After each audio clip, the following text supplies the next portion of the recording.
Welcome to Brain Power with Dr. Echo, where each week we discuss how your family can boost brain health by addressing mind, body, emotional, and environmental health. And now here's the episode. Hello, parents. Welcome to another session. You're in for a treat, and I have with me Miss Lindsey Kealey, who is an amazing author and a curriculum instructor, creator of Positive Choices. And she talks all about brain breaks, and she has this amazing character in her book called Bier. But you know what? I'm going to let her introduce herself fully. So, Lindsey, thank you so much for coming on here to share your wisdom with our parents. Thank you for having me. This is great that you're creating this resource for families. I do curriculum development, and it's a program called Positive Choices. And at the heart of it, it's helping kids and families and teachers appreciate, love, and really respect their brains and their brain health. And so this teaches kids a variety of skills, from emotion regulation. When kids get really upset or sad or frustrated, how do they help their brain navigate that and regain a sense of calm? And also hold space for those feelings, right? All feelings are valid and welcome. And then how do we help kids problem solve when they have an issue at school or at home and they need to navigate understanding what happened, how to build empathy, and then ultimately, how do we repair and make a new plan for next time? So I would say problem solving is really important, as is that emotion regulation with those brain breaks, or calming breaks, and that is another word for it. So teaching kids and families what to do, how to navigate and build those important skills. Absolutely, because that's life, and all of those things, like you said, all emotions are welcome. So children definitely need to learn. But more importantly, we need to empower our parents to know how to handle their kids and teach their kids by modeling, right? Completely. Same with teachers. We all need that. Yes, yes. Same with teachers too. So let's talk about the 3 C's. I've heard you talk about them before, but I'd like our parents to hear from you. What are the 3 C's that you talk about to help kids with um go through the emotions that they feel? Yeah, so I developed the 3 C's. At first, it was the 7 C's, and I had to keep paring it down. It was too hard to remember. So I got it down to the 3 C's. And basically, these are steps you can take when you've had a problem, your child's had a problem, or they're really upset. But these are also things that you can be doing when children are calm and having a great day. And in fact, when children are calm and in like a learning state, when their brains are regulated, that's the best time to practice these, because then they can commit it to memory. And then in the hard times, when it's game day and it's, you're having the problem, then you can implement those steps. So the C's are connect, calm, and collaborate.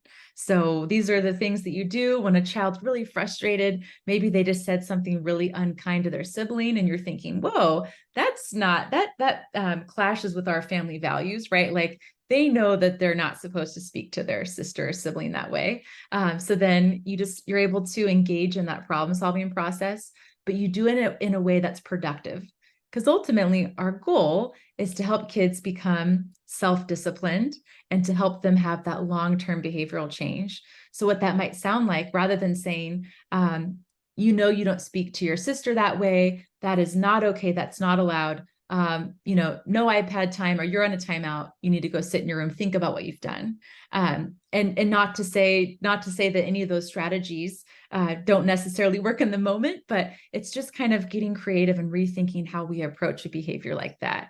And so the first C is to connect. So connect sounds like, I can tell you're really upset. What's going on? Tell me more. I see you're frustrated. What happened? So you're getting curious and not furious. Tell me what's going on. It seems like you're frustrated. And what happens is, when you do that connect, you open up, you have this open dialogue. So now your child, rather than feeling defensive, they feel felt, and they feel like you want to know where they're coming from. Wonderful. Wow. So tell me the 3 C's again. Yes, connect. Next. So you're saying, what's going on for you? How are you feeling? The next C is calm. So if your child is still dysregulated and they're upset, it's okay. You know what? we need to problem solve this, or I want to problem solve this with you, but we need to be calm. Our brains need to settle. So let's take some deep breaths. Right. You have them settle down. This is 5-finger breathing. I really like this one. Okay. So if you take your hand out like this, and Okay. as you trace up each finger, you inhale. So you breathe in. As you go down, you exhale. Up again. Okay. And then you go down all the fingers. And so that's something that you and your child quietly do. Hey, let's do 5-finger breaths. And so you want to make sure that they do it slowly and not, quickly. Otherwise, they're hyperventilating. But yeah, the idea is their brains need to be calm and settled before you get to the last C, which is collaborate. So rather than saying, this is the rule, you didn't uphold it or you didn't behave as you're supposed to, here's the consequence.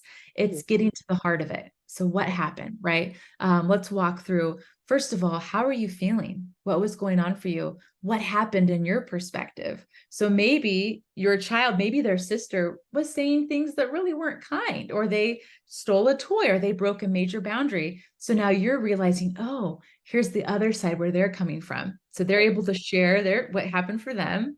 And then you're able to say in that collaborate process, okay, what does that affect? So I'm hearing that your sister did this first, but when you yelled at her, how do you think that impacted her and her emotions? And then they're able to see, okay, I can tell when I acted this way, here's how it impacted them. And then you become part of the solution. Okay, what could you do next time? Right? So rather than yelling, how could you take a breath and then maybe tell me, just like you told me just now, how could you tell that to your sister in a way that's more calm? So that might mean you step away and you say, I need to take a break. I need to take breaths and have my brain be settled. So they kind of have a plan for next time. And then the last part of that collaborate is to repair. So how are we going to make it better? How do you want to make it right? And oftentimes children have ideas for repair that might be even more significant than what we would say. So they might say, I feel really bad about what I said to my sister. I'm going to go say sorry, and maybe I'll do something kind for her. And then I'll ask her to play with me outside. And they might come up with all these ideas. And maybe all you wanted to do was for them to say sorry, but they're part of that restorative process, and they have more ownership. So those are kind of the 3 C's that you can walk through. That's wonderful. So for parents who are asking the questions, well, my child has ADHD or my child has autism, will the 3 C's work for my children? Certainly. And one of the reasons is because this is connected to secure attachment, which is something that we know in the research. It's really important for kids to feel securely attached. And the work of Tina Payne Bryson and Dr. Dan Siegel, they've talked about what does it mean to have a secure attachment with your child. And one of those elements, they have the S's. I have the C's, and they use those S's. And so there's our feeling safe, seen, and soothed. So those are, in the research, that's what comes up as critical elements. So for all children to develop that bond, regardless of the neurodiversity they experience, kids need to feel seen. So when you connect with them and say, what's going on for you, or help me understand, that helps them feel seen. And then as you're having this conversation, that's really helping them feel safe in your relationship. And the more you do this, the more trust is built. And it's kind of like getting repetitions. So maybe whereas some children, they are able to see with empathy, oh, what I did was wrong. I'm sure it affected my sister this way. And they just kind of, maybe it's natural, maybe it's like an automatic process for those kids. Some kids need more practice. And every time they solve a problem, they get another rep in, or they're making their brain stronger through that process. Right. Oh, wonderful. So yes, parents, this will definitely work. And I think the important thing is that we as parents practice this with ourselves, right? Like connecting with ourselves, repairing how we feel ourselves, right? Because we as parents don't always say the right thing, do the right thing, etc., etc. So I find that in my own parenting journey, I've learned to say, okay, mommy didn't do this right. I'm sorry. Can we redo this? And I find that it helps me build a stronger bond with my kids. But for those parents who say, what are some other ways that parents can do that? For those who some people may come from the school of, I don't say I'm sorry to my kid. Like, how would you address that with them? Yes, and this is something that I actually hear from parents and teachers alike. I think one of the mindsets behind that is maybe adults feel that if they were to say sorry, that they would lose a sense of power, or maybe they would think that their kid will see them differently, or like their parent doesn't know what to do. But actually, the opposite is true. And we know through research that resilience, it's really important for there to be repair. So kids learn so much more from what they see, what they see us do, than what we necessarily tell them. Yes. So if they see us repairing, hey, you know what? My brain was really mixed up. I was really frustrated. This is a parent saying this. And when I was frustrated, I didn't speak to you in my normal kind voice, or I said some things that I regret. I want to have a redo, like you were saying, or let's try that again. And the reason why it's important to do that is because it models for them that it's okay to make mistakes. And ultimately, they'll start doing that. So the more you do that, then it's much more natural for them to apologize to their sister or to apologize to their teacher, because they say you do it. So it's so important for them to see it being practiced, and just know that from a research standpoint, when children see you modeling certain behaviors, they're more likely to internalize them. So I think that's part of the why. And it might feel it might feel different at first. It might feel like it's kind of wobbly as you're learning how to do this restorative apologizing practice with your children. But the more you practice, the more natural it becomes. Absolutely. Right? Isn't that true of everything in life?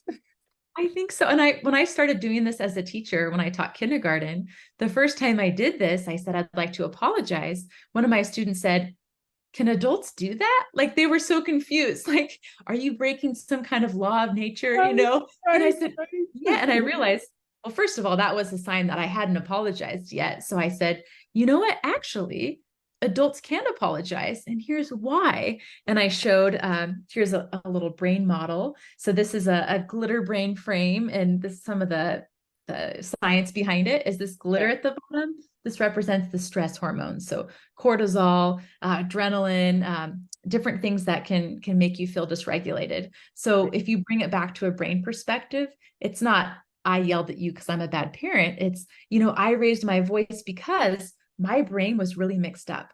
I got frustrated.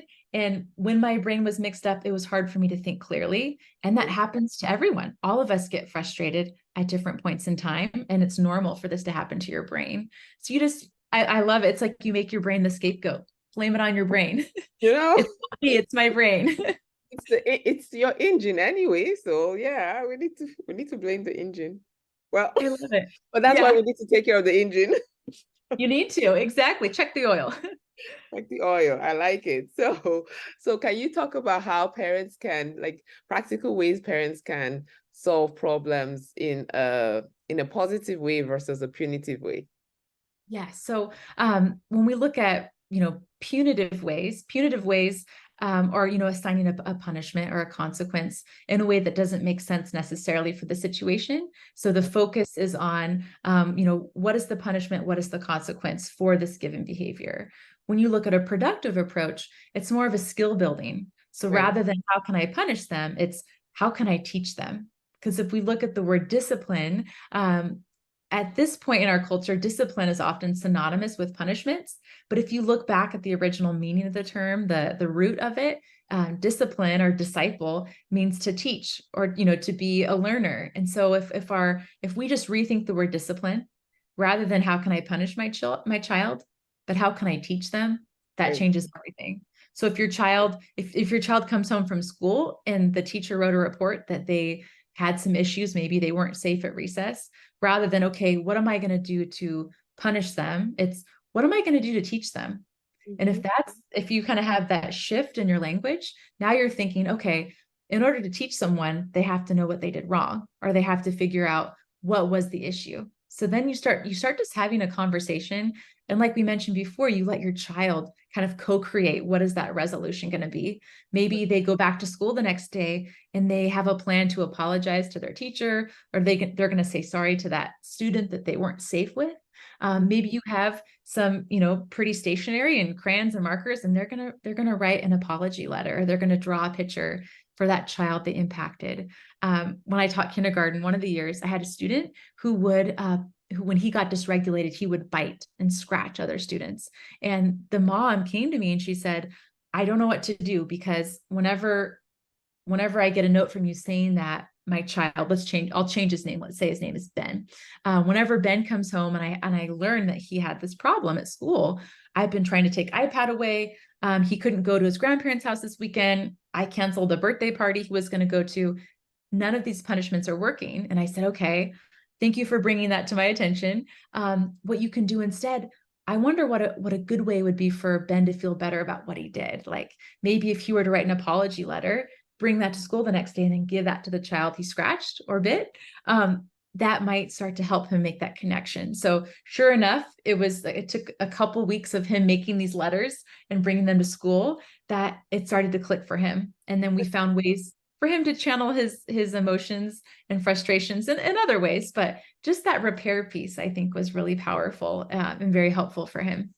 Yeah, and then he's like, wait, well, why am I even biting? And I have to write the letter. How about I just stop biting? We could just stop fighting. And in fact, for him, if you get to the root of, we want to be asking ourselves, what's behind the behavior, right? If behavior is just a form of communication, what can we learn from this? What is this behavior telling us? A couple things. One was, how can he process his emotions in a healthy way? And also, it turned out that the student, he had an occupational therapist, and he learned that he had this kind of oral sensory need. So we actually got him a jewelry, which is, a necklace that has a little, a part to it that children can chew on. And, it's kind of like it's instead of chewing on the shirt or other children, it's something that you can buy it on that's actually, approved by dentists, and it allowed him to kind of have that output, allowed him to process that. And that was something that helped him for half of the year. Yeah, that's so wonderful. Finding solutions together, right? Versus punishing. Totally. Yeah, because your children, your amazing children, they don't want to do this necessarily. They just don't know how else to get either the attention, right? Or how else to communicate. Like you said, the behavior is communication, because it's like they're crying out for help, or pay attention to me, or see me. So Yes. that goes back to what you said before, right? They want to be seen, they want to be heard. I mean, every human being wants that. Definitely children who we consider to be neurodiverse, they need that even more to know Totally. that they're enough, and they're because they already don't feel good about themselves. So how do we boost their self-esteem and boost their confidence as well? So yeah. And that's connected to them understanding their brain, right? So instead of you're just a child feeling like I'm a bad kid, I'm a bad friend, it's, you know what, my brain's been getting mixed up a lot, or I need to find a way to help my brain when I feel frustrated. And that you kind of have that productive or problem solving conversation. How can we love and support your brain rather than getting mad at it? Right. No, that's so wonderful. Yay. Wonderful. So yes, and that brings us to the question about what was that question we talked about? Yeah, Remind me. we were talking earlier about, okay, so as the parent, if you're doing the 3 C's, you're Yeah. connecting, calming, collaborating, and you start having this really productive approach to these problematic behaviors or these problems. What happens if your child goes back to school and they're using some kind of classroom management system or behavior management system that is completely the opposite of what you're trying out at home? What if your child's teacher has that kind of that view of discipline as punishment? How do you Right. bridge that gap? And one of the things you can do is you can start to process the reports that you're getting from your child's teacher and helping your child make sense of those. So if they get a little note home, or you get an email saying, Ben had a bad day today, he did this thing, right? He was very disruptive during reading time. Sometimes if you ask Ben, you say, Ben, your teacher said that you had difficulty during reading. Help me understand that, right? If you start to change the language about how you approach those notes home from teachers, that can be super helpful. There's a tool that can be implemented as well. And this for students who have the neurodiversity, this can be really helpful for them. So this is called a problem solving reflection. And it's one page, it's one piece of paper, and basically it has pictures How are you feeling? What were you thinking? And what happened? And so what you can do is you can start to have them fill it out, or you can draw for them or write Okay. for them. And Oh, this makes it really visual so they can see, oh, okay, there's even a part here that says, what does this affect? And the options are safety, learning, relationships. So if you get an email from your child's teacher saying they were, doing the floss dance, they were dancing at the carpet, your uh-huh. child might not make that connection that Right. that behavior is disrupting learning. Mhm. And even though it might seem, common knowledge to us for a child, it's really helpful for us to tease that apart. And I was coaching one child, and I got to that point on the reflection of, okay, you've been dancing during carpet time. What does Right. that affect? And he said, doesn't affect anything. He's like, I think it's really fun, right? My friends think it's funny. I said, okay, Right. it's affecting learning. And he said, well, he said, everything they teach me at carpet, I already know. Right. So I said, oh, so your brain is already really strong at math. So you already know what your teacher's saying. But guess what? The other kids in your classroom, they don't know about fractions or multiplication. And so it's really important that their brains are able to focus. And he had that aha moment of, oh, this is how it's impacting learning. So if your child's teacher or the school isn't helping them make these connections with Mhm. this productive approach to problem solving, even as a parent, if you have something like this at home and you're able to either verbally use the language or use something like this that has pictures, then you Right. can start to help them make that connection. Yes, absolutely. Wow. Yes, that is so good. Wow. Every school should have this, and parents, I think.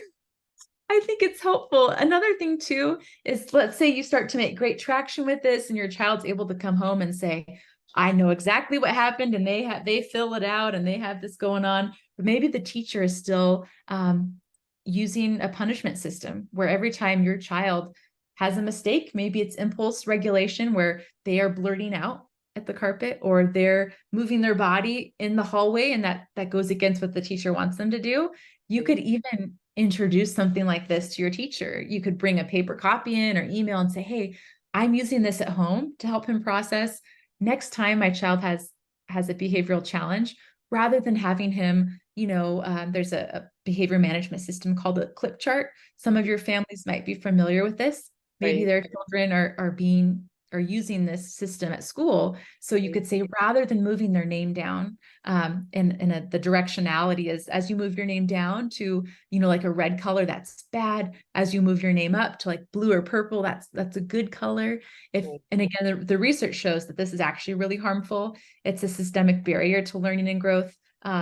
It's not a good thing. We know that from a brain-based perspective. But if your child's school or classroom is entrenched in that, you could just say, hey, instead of having my child's name moved down, this is an alternative, and I prefer that they use something like this to process the problems going on. Because I know that the way it's currently being handled is counterproductive for my child's learning and the way that they're wired. In actuality, it's counterproductive for all children, but Yes. yeah, but there was a teacher and the parent had this conversation, and a parent I was working with, and the parent said, so I told my teacher that, and the teacher said, can I make copies? And she started using this instead of the color system. So that's something that can be really helpful. And I think when people know better, they do better. So if a teacher realizes, oh my gosh, this color system I'm using is actually hurting their self-concept and causing anxiety, and they see an alternative, that can be really compelling to change. Yes, yes, absolutely. Oh my gosh. And that definitely helps the parent-teacher relationship, right? Because now it's not, you're not going aggressively at the teacher who's trying to do their best with what they know and what they have, but then you're effecting a change that will help the whole class. That's simply amazing. And help your child and help you. So it's amazing. All around. It's yeah, the comprehensive approach. Teachers are really overwhelmed, They and are. coming from that perspective, having taught, we have so much going on. There's so many meetings, and you get like a new curriculum for reading, and this is placed in your lap. And so there's so much going on. So if you're able to offer a solution as a parent, as an advocate, and say, here's what I'm seeing as a problem, here's a solution that might help, or that I would like to be used for my child at least, that is like a breath of fresh air for a teacher. Oh, I don't have to invent something. You have something for me. Awesome. I mean, a lot of teachers would be very receptive or would be grateful for a tool that would support what you're asking them to do. Okay, yes, we're gonna have to have another conversation after this. I just got some more ideas in my head. But no, this is so great. So parents, I mean, again, we're simply trying to empower you to be the best advocates for your children, because that's who you are. You're your kids' first teacher, your kids' best advocates, and don't be afraid. See the teachers as your allies. See them as people who want the best for your children. And if we go at it from a collaborative point of view versus why are you doing this to my kid, or why are you treating my kid this way, or that angle, that never helps. So thank you so much for what you've shared. The 3 C's, which again are Connect. connect. And that's I see you. I want to hear from you, right? Yes. And Calm. then calm. Let's let our brain settle. If your Yes. brain was upset, right? Blame it on the brain. We're going to calm and then collaborate. How are we going to solve this problem together?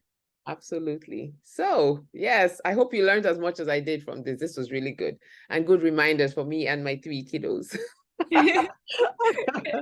So where can people find you and find out more about your amazing resources that you have? Yes. Well, you can go to Positive Choices, and it's spelled PAWSITIVE,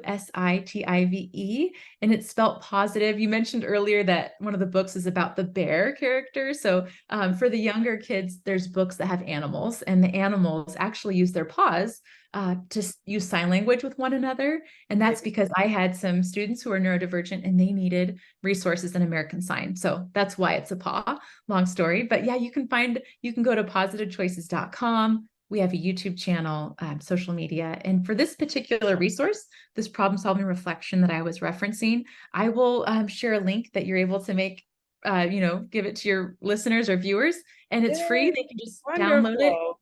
and they just have to print it off. They can either print off multiple copies and just have, a bunch of those at their disposal, or you could put this in a page protector and use a dry erase marker. So it, Right. it makes it reusable. Oh, Save some trees. wonderful. Yes, save some trees for sure. So much. That's so generous of you. And I'm sure it'll come in handy. I'm going to use it myself with my kids and see. Yeah. Did you mention your podcast as well for parents who like to listen to podcasts? Yeah, it's called the Positive Choices Podcast. And I just get to have conversations kind of like this one. And in fact, one of our most popular episodes is with you, the interview that we did about ADHD and brain health. And so make sure to check out that one. Yes. Thank you. Yeah, such a pleasure. Thank you so much for coming on here and sharing your wisdom with our parents. And parents, I hope you got as much out of this as I did. And I hope this helps you as you transition back to school with your amazing child. So thank you again, Lindsey. Have a wonderful day. Thank you. Thank you. Great to be here.